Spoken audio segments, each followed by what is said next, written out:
नमस्कार। आज हम एक ऐसी कहानी पर बात करने वाले हैं जो शायद इंसानी इतिहास की सबसे हैरान अंगेज सर्वाइवल स्टोरी है। मतलब जब सब कुछ खत्म लग रहा था, तब आम लोगों ने नामुमकिन को कैसे मुमकिन किया। ये कहानी उस जज्बे की है। चलिए इस चर्चा को शुरू करते हैं। जरा सोचिए, आप एक बर्फीले ग्लेशियर पर फंसे हैं, हड्डियां जला देने वाली ठंड है, खाने को एक दाना नहीं है। और तभी एक पुराने ट्रांजिस्टर रेडियो पर आपको अचानक सुनाई देता है, सर्च ऑपरेशन कैंसल्ड। सोचकर ही रूह कांप जाती है ना।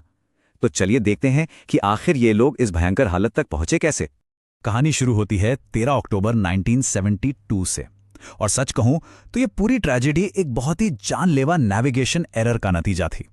पायलट को लगा कि उनका हवाई जहाज कुरिको के आसपास पहाड़ों को पार कर चुका है, लेकिन सच्चाई ये थी कि वो लोग एंडीज के घनाघोर पहाड़ों के बीच 89 किलोमीटर पूर्व की तरफ थे। इस एक छोटी सी भूल की वजह से जहाज सीधे एक ग्लेशियर पर 700 मीटर नीचे जा गिरा। इस फ्लाइट 571 में कोई आम लोग नहीं, बल्कि एक रग्बी टीम, उनके दोस्त और परिवार वाले सवार थे। कुल मिलाकर 45 लोग, मतलब 45 जिंदगियां अचानक ही समुद्र तल से लगभग 3,500 मीटर की ऊंचाई पर मौत से लड़ने के लिए छोड़ दी गईं। किसने सोचा था ऐसा कुछ होगा? उस भयंकर शुरुआती टक्कर के बाद उन 45 में से सिर्फ 33 लोग ही जिंदा बचे। जरा मंजर की कल्पना कीजिए, दुनिया की सबसे लंबी माउंटेन रेंज, चारों तरफ आंखों को चुंधिया देने वाली सफेद बर्फ, और उसके बीच अपने ही टूटे हुए जहाज के मलबे में फंसे हुए ये बेबस लोग। लेकिन मुसीबतें तो बस अभी शुरू ही हुई थीं। पहली ही रात जब तापमान -30 डिग्री सेल्सियस तक गिर गया, उस खून जमा देने वाली ठंड में खुले आसमान के नीचे 5 और लोगों ने अपनी चोटों की वजह से दम तोड़ दिया। ये आगे आने वाले दिनों का एक बेहद खौफनाक इशारा था। अब यहां वक्त और मौसम दोनों ही उनके सबसे बड़े दुश्मन बन चुके थे।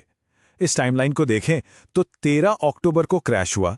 21 अक्टूबर आते आते उन्हें ढूंढने का सर्च ऑपरेशन ऑफिशियल तौर पर बंद कर दिया गया, और उसके ठीक बाद 29 अक्टूबर को एक विशाल एवेलांच यानी बर्फ का तूफान उन पर टूट पड़ा। ऐसी हालत में जिंदा रहने के लिए ना एक अलग ही लेवल की समझदारी चाहिए होती है, जैसे फिटो स्ट्राउच और बाकी सर्वाइवर्स ने दिखाई। उनके पास कोई सामान नहीं था, फिर भी उन्होंने डिहाइड्रेशन से बचने के लिए एक बेहतरीन जुगाड़ किया। एक मेटल शीट को मोड़कर सोलर कलेक्टर बनाया, धूप से बर्फ पिघलाई और खाली वाइन बॉटल्स में पीने का पानी इकट्ठा किया।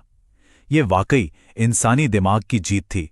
पानी का इंतजाम तो हो गया, पर खाने का क्या? उनके पास बचा ही क्या था? गिनती के 8 चॉकलेट बार, 1 टिन मसल्स, 3 छोटे जैम के जार, थोड़े से बादाम मूंगफली और बस कुछ सूखे आलू बुखारे।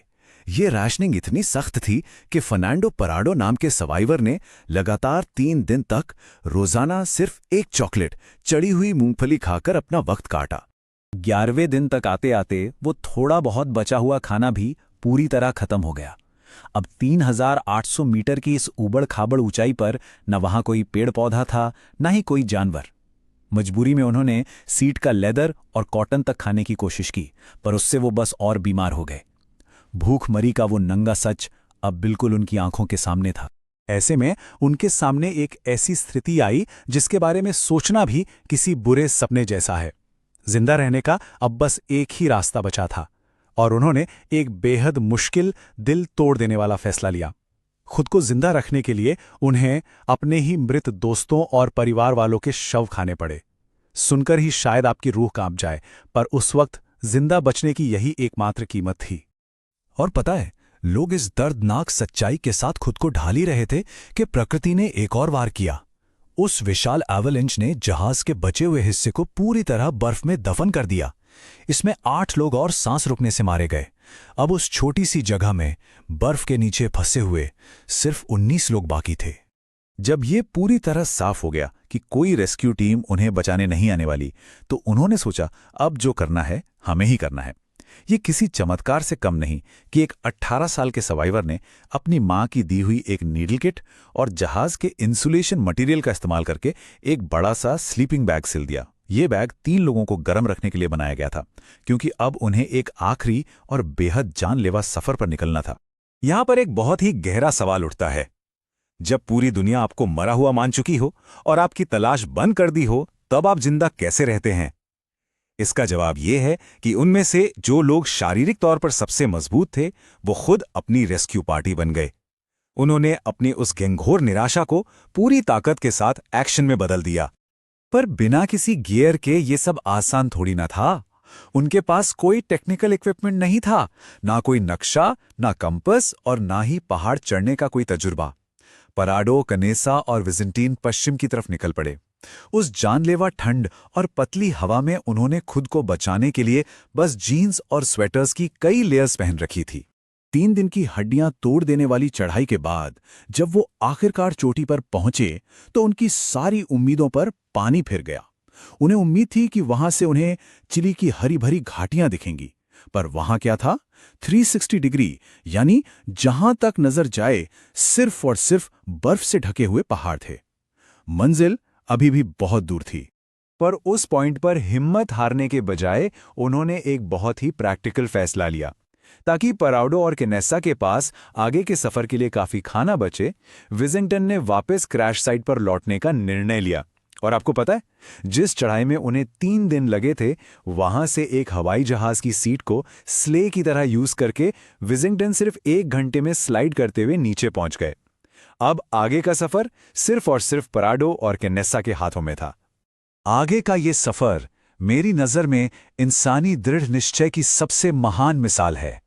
सिर्फ अपनी विल पावर के दम पर ये 2 बेहद कमजोर, भूखे इंसान 10 दिनों तक लगातार चलते रहे और उन्होंने 61 किलोमीटर का नामुमकिन सफर तय किया। इस लंबे सफर के दौरान केनेसा का वजन घटकर सिर्फ 44 किलोग्राम रह गया था। सोचिए, सिर्फ 44 किलो! और फिर लगातार चलने के बाद एक तेज बहती नदी के उस पार उन्हें घोड़े पर सवार कुछ लोग दिख गए। नदी का शोर इतना था कि उनकी पुकार कोई नहीं सुन पा रहा था। तब पराडो ने एक पेपर पर एक नोट लिखा और उसे एक पत्थर से बांधकर नदी के उस पार एक किसान की तरफ फेंक दिया। उस नोट पर लिखा था, मैं एक जहाज से आया हूं जो पहाड़ों में गिरा था। यह सच में एक लाइफ सेविंग मोमेंट था। और उस नोट के बाद चीजें अचानक से बहुत तेजी से बदलीं। 20 दिसंबर को वो नोट फेंका गया। सर्जियो कैटेलैंड नाम के उस नीक किसान ने नोट पढ़ा। 21 दिसंबर को मदद लाने के लिए लगातार 10 घंटे तक घोड़े पर सफर किया और आखिरकार आर्मी कमांड को खबर दी। उसके ठीक अगले दिन यानी 22 दिसंबर को रेस्क्यू हेलीकॉप्टर्स उड़ान भर चुके थे। आखिरकार वो दिन आ ही गया जिसका सबको बेसब्री से इंतजार था। 22 दिसंबर 1972। प्लेन क्रैश होने के ठीक 70 दिन बाद उन 16 बचे हुए लोगों को उस निर्दयी ग्लेशियर से बचा लिया गया। वो सभी एल्टीट्यूड सिकनेस, भूखमरी और टूटी हुई हड्डियों की बुरी हालत में थे, पर सबसे अहम बात यह थी कि उन्होंने हार नहीं मानी थी। वो जिंदा थे। इस पूरे कहानी को जानने के बाद एक सवाल हमेशा के लिए दिमाग में छप जाता है, इंसानी सहन शक्ति और जिंदा रहने की इच्छा की आखिर असली हदें क्या हैं? इस विचार के साथ हम आज की इस चर्चा को यहीं रोकते हैं। The miracle of the Andes की ये कथा हमें याद दिलाती है कि अगर हमारे अंदर जीने का जज्बा हो, सब्र हो और इंसानियत जिंदा हो तो दुनिया की सबसे नामुमकिन मुश्किलों को भी हराया जा सकता है।